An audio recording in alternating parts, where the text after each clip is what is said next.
Self help গ্ৰুপৰ ডাঙৰ update লৈ আহিছোঁ।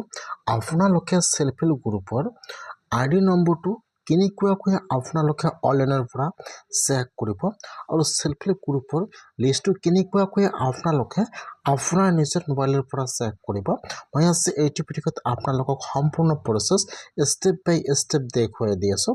আপোনালোকৰ যদি সেলফ হেল্প গ্ৰুপৰ মেম্বাৰ আইডিৰ প্ৰয়োজন হৈছে, কেনেকুৱাকৈ আপোনালোকে মেম্বাৰ আইডিটো চেক কৰিব আৰু আপোনালোকৰ লিষ্টটো চেক কৰিব, সম্পূৰ্ণ প্ৰচেছ দেখুৱাই দি আছোঁ, চাই লওক। এতিয়া আপোনালোকে ফাৰ্ষ্ট যিকোনো এটা ব্ৰাউজাৰ অপেন কৰি ল'ব, মোবাইল অথবা ডেস্কটপৰ।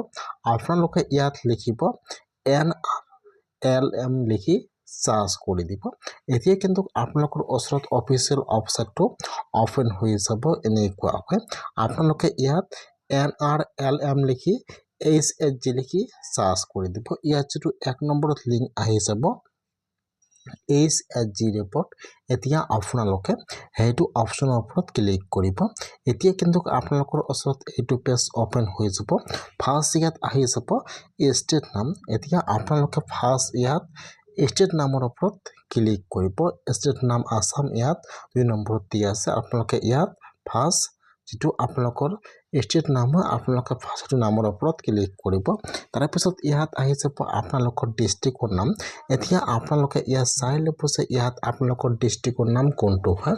যদি আপোনালোকৰ ডিষ্ট্ৰিক্টৰ নামটো 1 নম্বৰত অহা নাই, তেনেহ'লে আপোনালোকে 2 নম্বৰ পেজত যাব। এতিয়া আপোনালোকে ইয়াত চাই ল'ব যে ইয়াত আপোনালোকৰ ডিষ্ট্ৰিক্টৰ নাম কোনটো হয়। এতিয়া আপোনালোকে আপোনাৰ ডিষ্ট্ৰিক্টৰ নামৰ ওপৰত ক্লিক কৰিব। তাৰপিছত ইয়াত আহি যাব আপোনালোকৰ ব্লকৰ নাম। এতিয়া আপোনালোকে ইয়াত চাই ল'ব যে ইয়াত আপোনালোকৰ ব্লকৰ নাম কোনটো হয়। যদি আপোনালোকৰ ব্লকৰ নামটো 1 নম্বৰত অহা নাই, তেনেহ'লে আপোনালোকে 2 নম্বৰ পেজত যাব। এতিয়া আপোনালোকে ইয়াত চাইলে ইয়াত যিটো আপোনালোকৰ ব্লকৰ নাম হয়, এতিয়া আপোনালোকে আপোনাৰ ব্লকৰ নামৰ ওপৰত ক্লিক কৰিব। তাৰপিছত ইয়াত আহি যাব আপোনালোকৰ গাঁও পঞ্চায়তৰ নাম। এতিয়া আপোনালোকে ইয়াত চাইলে ইয়াত যিটো আপোনালোকৰ গাঁও পঞ্চায়তৰ নাম হয়, আপোনালোকে ইয়াৰ পৰা আপোনালোকৰ পঞ্চায়তৰ নামৰ ওপৰত ক্লিক কৰিব। তাৰপিছত এতিয়া ইয়াত আহি যাব আপোনালোকৰ ভিলেজৰ নাম। এতিয়া আপোনালোকে আপোনাৰ ভিলেজৰ নামৰ ওপৰত ক্লিক কৰিব। এতিয়া আপোনাৰ গাঁৱৰ ভিতৰত যিমানকেইটা গ্ৰুপৰ নাম আছে, ইয়াত কিন্তু গ্ৰুপৰ নামবোৰ ইয়াত আহি যাব এনেকুৱাকৈ।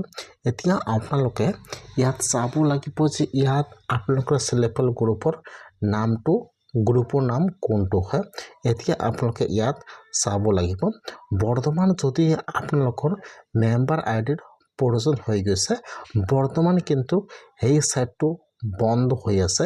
সেইকাৰণে কিন্তু বহুতৰে মেম্বাৰ আইডিৰ প্ৰয়োজন হৈছে, কিন্তু মেম্বাৰ আইডিটো অনলাইনৰ পৰা পোৱা নাই। সেইকাৰণে যদি আপোনালোকে বৰ্তমান কিন্তু আপোনালোকে অনলাইনৰ পৰা মেম্বাৰ আইডিটো চাব নোৱাৰিব।